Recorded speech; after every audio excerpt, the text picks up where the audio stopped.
Mr. President, I'm here to tell you the American people are awake, and we're not buying what you're selling in 2012. Mia Love in her debut on the national political stage at the Republican convention. She is the mayor of Saratoga Springs, Utah, who is now running for Congress. And she joins us from Salt Lake City. Mayor Love, welcome to Fox News Sunday. Thank you for having me, Chris. You are a black Mormon who is a favorite of the Tea Party, and you're running to be the first female black Republican ever elected to Congress. For a lot of people who don't know you, how did you turn out the way you did? Well, my parents immigrated to this country from Haiti with $10 in their pockets, and they worked hard for everything that they have. My parents taught me that we weren't entitled to anything that we didn't own, earn, work for, or pay for ourselves. And I've taken those principles everywhere I've gone. And that's how I ended up where I am. I want to ask you about that, because there's a story that when you went to college, when you were starting college, your father gave you some marching orders, which have become kind of a guiding principle for you. What did he say? Well, I took my dad with me because he's the fun parent. And he said, Mia, your mother and I have done everything we could to get you here today. We've worked hard. We've never taken a handout. You are not going to be a burden to society. You will give back. And thank goodness it didn't go in one ear and out the other. And it resonated with me, and it stuck with me. Let's go through some of the positions that you're advancing in your campaign for Congress, Mayor Love. You want to cut federal spending $759 billion by 2021, including cut food subsidies by 50% or $53 billion, and K through 12 subsidies, another $53 billion, and end college assistance, $33 billion. Question, what happens to all of those millions of people, including a lot of minorities, who depend on those programs? Well, there are different things. There are different approaches. First of all, that program I put out so that we can start a discussion. I haven't set anything in stone. I want to make sure that I hit the ground running, so we have to start the discussion. But if you take, for instance, education, we're trying to see how much debt we can actually give people, and the option that I'd like to look at is bringing the cost of tuition down so that we give more people the opportunity for higher education. Yeah, but how do you get these colleges, and I know as the father of 6 kids who I put through college, how do you get the tuitions down?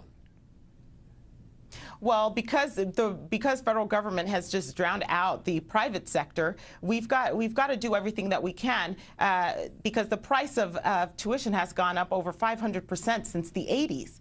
If you think about it now, there are people that can't go to college today because the price of tuition is way too high unless they're completely indebted. And so what we have to do is we can bring some of these things to a state level. We can start letting the private sector come in and compete. And I think that those will help drive the price of tuition down. That way we give more people opportunity for higher education. But Democrats say that you're being hypocritical in this call for ending subsidies for college education, noting that you list between $15,000 and $50,000 in outstanding college loans. How do you respond? I respond by, I wish I had more options, because we're still trying to pay some of those things off. And what I would love to do is be able to be in a position where I don't have that debt. I want my children to be able to have a college education without having as much debt. And many people are leaving college right now. They're completely indebted, and they can't find work to pay off some of those loans. So what's going to happen with the college education is the same thing that happened with the housing market. We're going to end up being in big trouble when people can't pay back those loans. Let me talk about another subject. Democrats are accusing your party of waging a war on women, wanting to take away choice on abortion, wanting to cut federal funding for Planned Parenthood, wanting to limit access to insurance for birth control.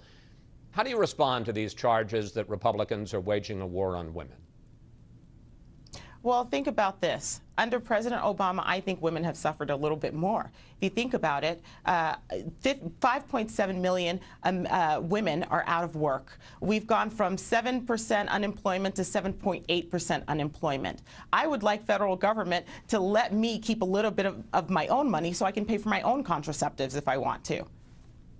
That's one of the criticisms that Republicans level back at Democrats and say all they're talking about is women's reproductive rights. They're not talking about the economy.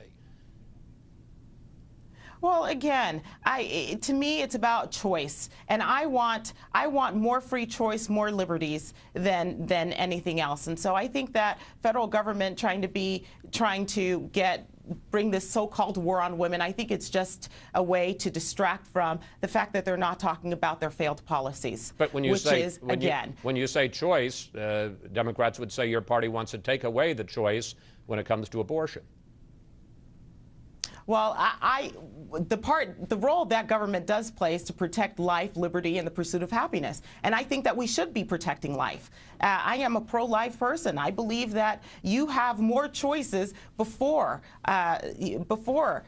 somebody ends up getting pregnant. And I think it's important that we're able to have the freedom to exercise that choice. And it's up to you how you want to do that.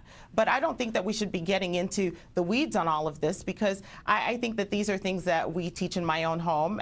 These are things that are private. We should just focus on the economy and what's happening with the economy. Let's talk about your record, because you have been the mayor of Saratoga Springs since 2010. Before that, you were a member of the city council. I want to ask you about your record. On the council, you voted to double property taxes. We should point out Saratoga Springs was a very small town of about 3,000, huge growth to about 16,000. Right. You voted to double property taxes. Now, as mayor, you voted to cut them back some. But are there times when it's just necessary to raise taxes? Look, our city was an agricultural city. We never set a municipal tax ever. When the housing market dropped, we were faced with a major shortfall. And so what we had to do was, first, we cut spending. We made sure that we cut 30% on some of the lower levels, 67% on the higher levels. And then our property tax, when we set it for the first time, we made sure that it pays for nothing but public safety. There is a role the government plays, and that is to make sure that we are keeping our city safe.